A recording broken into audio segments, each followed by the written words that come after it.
6 se sont prononcés favorablement sur les 10 sur le projet de loi et sur les réformes à mener par le gouvernement. Au finish, aucun amendement n'aura été apporté au projet de loi de révision constitutionnelle soumis par le gouvernement. Les travaux de la Commission des lois, de la législation et de l'administration générale de l'Assemblée nationale ont pris fin dans l'après-midi de ce vendredi après un véritable achoppement, des heures de discussion animées mais aucun compromis. Les opposants ont d'ailleurs fini par quitter la salle, laissant le champ libre à la majorité pour valider le projet de loi. Nous venons de décider de sortir, de quitter l'Assemblée. Ces amendements ont été déposés pour le retour à la Constitution de 92. Le gouvernement, porteur du projet de loi de révision constitutionnelle, les a rejetés. Donc nous n'avons plus rien à faire là-bas. D'après un député du Parti UNIR, selon la pratique parlementaire, c'est le porteur du texte soumis à l'Assemblée nationale qui doit se prononcer sur la recevabilité de ces amendements. L'opposition veut plus que les 3 articles concernés par cette réforme.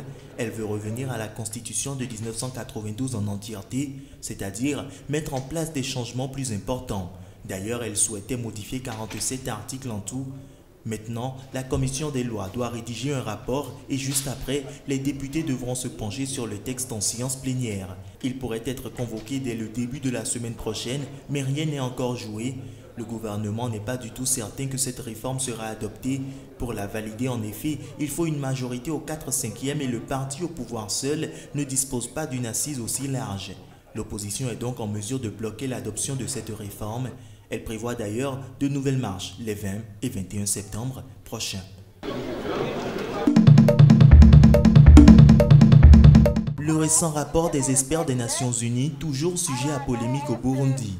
Des dizaines de milliers de militants du parti au pouvoir ont défilé dans les rues de Bujumbura pour dénoncer un rapport biaisé et sans effet, un texte qui a appelé la Cour pénale internationale à enquêter sur des crimes contre l'humanité commis par les autorités burundaises. Qu'ils l'entendent, nous savons très bien que ce rapport est pour soulever le monde entier contre le Burundi en vue de l'attaquer.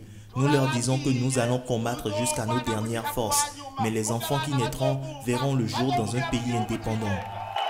Le 4 septembre, des enquêteurs de l'ONU avaient appelé la CPI à enquêter dans les plus brefs délais sur des exécutions extrajudiciaires, des détentions arbitraires, des actes de torture et des violences sexuelles, crimes contre l'humanité, tous commis par des agents de l'État au Burundi.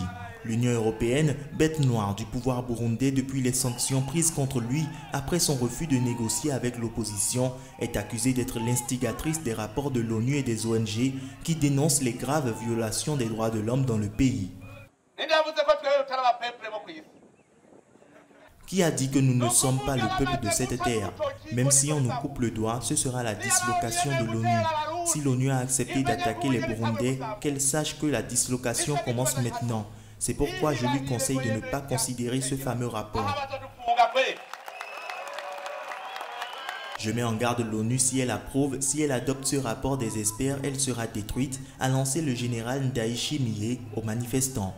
Le Burundi a notifié sa décision de se retirer de la CPI et cette dernière a désormais jusqu'au 27 octobre pour ouvrir une enquête de son propre chef.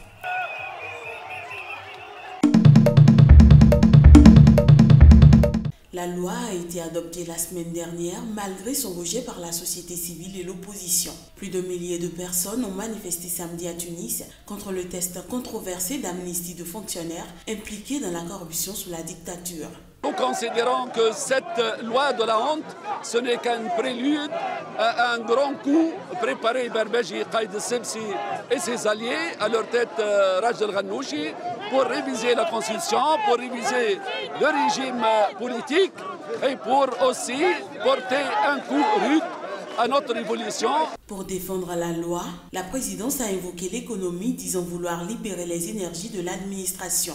L'approbation de la législation mercredi à l'issue d'une journée houleuse au Parlement intervient dans la foulée d'un vaste remaniement, lors duquel d'anciens ministres du dictateur déchu, Zine El Abidine Ben Ali, ont rejoint le gouvernement à des postes importants. Face au tollé, le test a été revu pour ne concerner que les fonctionnaires accusés d'être impliqués dans des faits de corruption et n'ayant pas touché de pot de verre. fait. Nos députés, les députés de l'opposition vont faire recours. Il est fort possible que cette loi soit révisée par les instances juridiques, mais considérons que c'est la rue qui est capable de porter un coup rude au projet de Beji Qaïs Sebsi. La loi ouvre la voie à une nouvelle étape dans l'histoire de la Tunisie, celle de la réconciliation et de l'union, a jugé la formation Nida Tounes, fondée par le président Essebsi. Le parti islamiste Ennahda, qui domine avec Nida Tounes le Parlement et participe au gouvernement, a lui affirmé avoir voté favorablement au nom de l'intérêt national. Une nouvelle manifestation qui était prévue jeudi soir à l'appel du collectif citoyen Manish Msama, je ne pardonnerai pas en arabe, a été reportée à samedi et plusieurs députés ont déjà préparé un recours contre la loi jugée anticonstitutionnelle.